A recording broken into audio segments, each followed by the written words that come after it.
শপথ করি।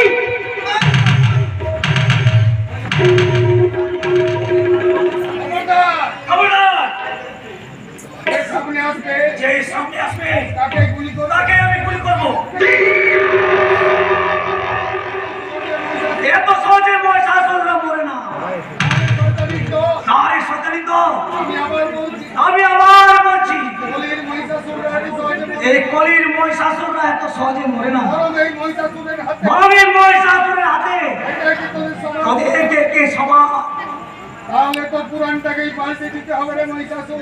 তাহলে তো পুরাণটাকেই পাল্টে দিতে হবে রে মহিষাসুর। দেখি তুই এখানে ঢুকে পড়েছিস। পাগল নয় রে পশু। পাগল নয় রে পশু। তোরই জন্মদাতা বাবা। আমি তোরই জন্মদাতা বাবা মহেশ আশুতোষ মল্লিক। আর যাকে তুই পুড়িয়ে মেরে ফেলতে চেয়েছিলি। সর্বনাশ, তুমি বেঁচে আছো। সর্বনাশ, তুমি বেঁচে আছো? হ্যাঁ, আর কেন জানিস কেন বেঁচে আছি? শুধু তোর এই মরণটা দেখবো বলে। হুঁশিয়ার! ওরা কি আমায় মারবে? ওরা কি আমায় মারবে? মরবো তো আমি। চিন্তাগিরি করেছিস? খুব তুই চিন্তা কি করছিস? তুই বাঁচবি না তুই বাঁচবি না? সবার আগে আমি তোকে মারবো। সবার আগে আমি তোকে মারবো। হুঁশিয়ার মহেশ মল্লিক।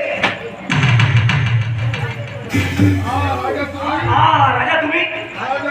রাজা মনে সন্তান আমি তোর এক আপন ভাই অভিরাম। অভিরাম? হ্যাঁ, আর আজ এই নাটকের বিশেষ চরিত্র আমি কার্তিক। কার্তিক? আমি তোর মতো কলির মহিষাসুর। আর আমি তোর মতন ওই কলির মহিষাসুরকে বধ করার জন্য ধনুষ তৈরি দুর্গা।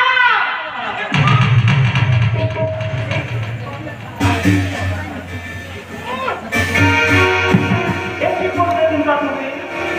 কেন তুমি নিজের হাতে আইনকে তুলে নিলে? ওকে জীবনকে অ্যারেস্ট করার জন্য আমরা এত কষ্ট করলাম, আমাদের সব সবই ব্যাগ করে দিলেন। উপায় ছিল না স্যার। ওই শয়তানটা দিলে দিলে আমাকে প্রথম থেকে শেষ করে এসেছে। আর ওই শয়তানটাকে আমি নিজের হাতে শাস্তি দিয়েছি স্যার। আমি নিজের হাতে শাস্তি দিয়েছি।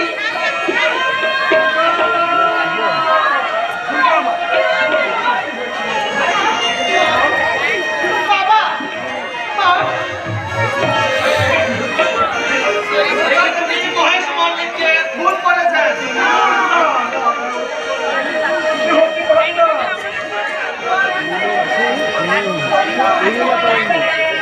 একটু দাঁড়াও দিগন্ত, একটু দাঁড়াও।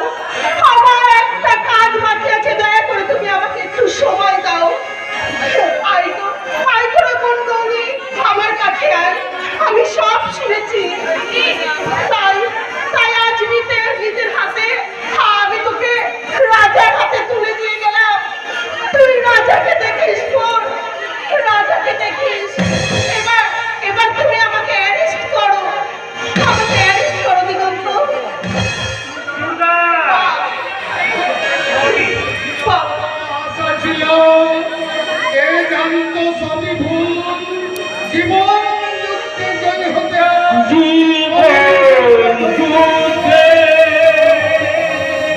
জয়ী হতে